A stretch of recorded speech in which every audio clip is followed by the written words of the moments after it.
kamu nyakitin hati orang. Kata Nabi Muhammad, sesungguhnya menyakiti hati seorang mukmin di hadapan Allah lebih berbahaya, lebih berat di sisi Allah daripada kamu menghancurkan Ka'bah batu demi batu. Hati-hati. Wal kadiminal ghayza wal afina anin nas. Kamu kalau kepengen jadi calon-calon penghuni surga, mudahlah dalam memberi maaf kepada orang lain. Wallahu yuhibbul muhsinin.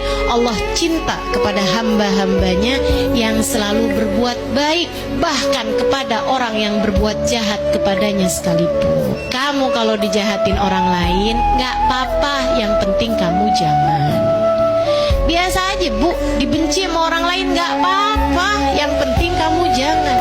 Kamu dikata-katain sama orang lain, mohon maaf keluar semua nama-nama binatang, dasar panda. Lucu kalau panda sih ya, nggak apa-apa ya. Dasar kucing misalnya gitu kan. Sehingga sekalian saya muliakan, misalnya gitu dia ya gitulah ya, menyebutkan nama binatang yang hukumnya najis mughalladhah misalnya gitu. Orang lain berbuat itu kepadamu nggak apa-apa, yang penting kamu jangan. Kenapa gitu?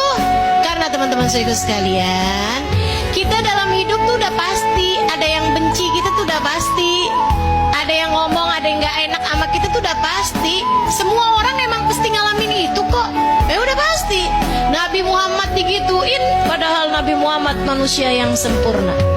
Sayyidina Abu Bakar digituin, padahal siapa yang lebih baik sudah Nabi Muhammad daripada Sayyidina Abu Bakar.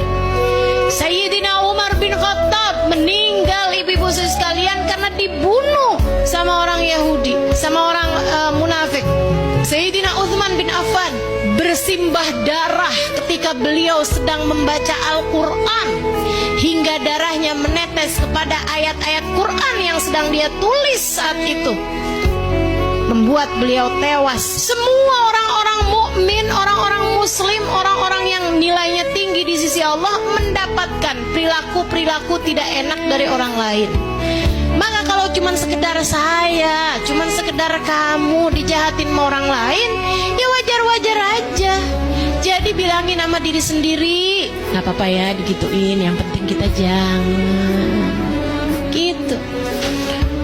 Tapi kan saya sakit hati. Ya gak apa-apa, kita juga punya banyak dosa kok. Betul gak? Kita punya banyak dosa apa gak nih? Punya banyak dosa. Mudah-mudahan dengan kita dijahatin orang lain, dosa-dosa kita dikurangi Allah SWT. Dosa-dosa kita diampuni Allah SWT. Makanya kita berbuat baik pada siapapun, bahkan yang berbuat jahat kepada kita.